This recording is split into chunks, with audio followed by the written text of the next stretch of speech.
Margaret stood in her kitchen on a gray Tuesday morning, staring at the prescription bottle her doctor had just given her. At 62, her knees ached constantly, her back protested every time she bent down, and climbing stairs had become something she dreaded. "This is just what happens when you get older," her doctor had said sympathetically. But Margaret wasn't ready to accept that. That evening, scrolling through videos, she stumbled upon something unusual. Elderly martial artists demonstrating a position called the horse stance. Their legs were strong, their posture dignified, their eyes sharp with focus. One instructor, a 68-year-old master, spoke directly to the camera. "Age is not your enemy. Weakness is. And weakness is optional." The next morning, Margaret tried it. Feet shoulder-width apart, toes pointing forward, she began to lower herself as if sitting in an invisible chair. Within 15 seconds, her thighs were screaming. By 30 seconds, she was shaking uncontrollably. She managed 45 seconds before collapsing onto her couch, gasping. "This is impossible," she muttered, rubbing her burning legs. But something inside her refused to quit. The next day, she tried again. 40 seconds. Then the next day, 50 seconds. Each morning became a private battle in her living room. Her husband walked in once to find her trembling in position, sweat dripping down her face, jaw clenched in determination. "You look like you're being tortured," he said, concerned.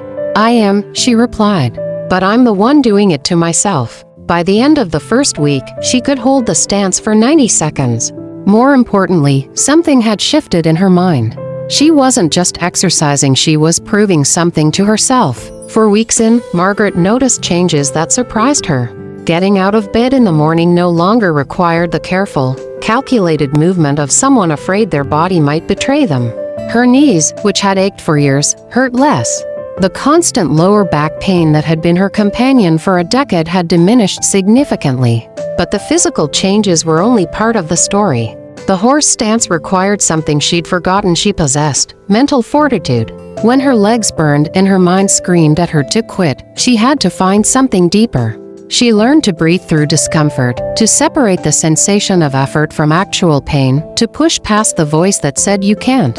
She was now holding the stance for 3 minutes. Her daughter visited and found her in position, eyes closed, breathing steadily. "Mom, what are you doing?" she asked. "Getting stronger," Margaret said simply.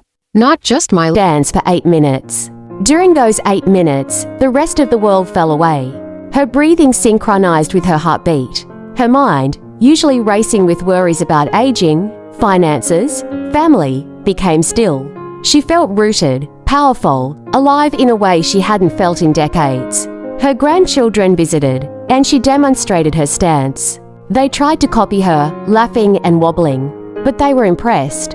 "Grandma's stronger than us," her 10-year-old grandson exclaimed, genuinely awed.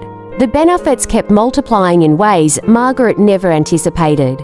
Her sleep improved, the physical exertion and mental focus left her genuinely tired in a healthy way. Her digestion, which had been problematic for years, regulated itself. Her circulation improved. Her chronically cold feet were warm for the first time in memory. She'd also discovered that the horse stance was strengthening her pelvic floor, something her physical therapist mentioned many women struggle with after menopause. Issues she'd been too embarrassed to discuss with anyone were quietly resolving themselves. Her mental health transformed. The depression that had shadowed her since retirement, the feeling of becoming invisible and irrelevant, had lifted. She had a practice, a discipline, a daily proof that she was capable of growth and change. Each morning's stance was evidence that she was still becoming, still evolving. She'd started adding light weights, holding them at shoulder height during her stance. The trembling was returning, but she welcomed it now. It meant she was pushing her boundaries again. She was up to 10 minutes, longer than many people half her age could manage. A year after starting, Margaret held her horse stance for 12 minutes on the anniversary of her first attempt. She remembered that first pathetic 45 seconds and smiled. She'd multiplied her capacity 16-fold, but the numbers were the least significant part. The horse stance had become a metaphor for her entire approach to aging. When her peers complained about getting old, accepting limitation as inevitable, Margaret knew better. She'd learned that the body remains responsive to challenge, that muscles can grow and strengthen, that balance and coordination can improve, that pain isn't always permanent. She'd learned that the mind grows stronger alongside the body. The discipline of daily practice had spilled into other areas of her life. She'd started learning piano, something she'd always wanted to do. She'd begun writing a memoir. She'd set boundaries in relationships where she'd previously been passive. The mental fortitude developed in those minutes of burning thighs translated into courage elsewhere. Her husband had started joining her.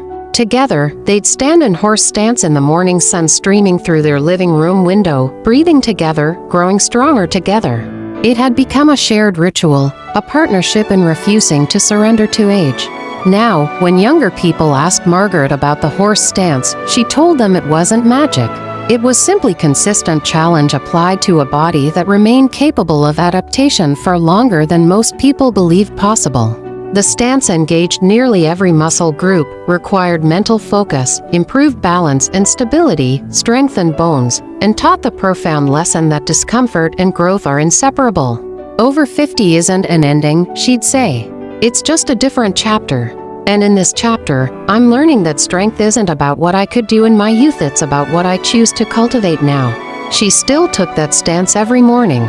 Some days were harder than others. Some days, old pains whispered that maybe she should rest. But she'd learned to distinguish between the pain that signals injury and the discomfort that signals growth. And each day she chose growth. The ancient warriors who developed the horse stance understood something modern society had forgotten. That true strength comes from the daily decision to stand firm, to hold your ground, to refuse to collapse even when everything in you wants to quit. At 63, Margaret had finally learned what they knew, that the stance you take literally and metaphorically determines the life you live. And she was determined to stand strong. The end.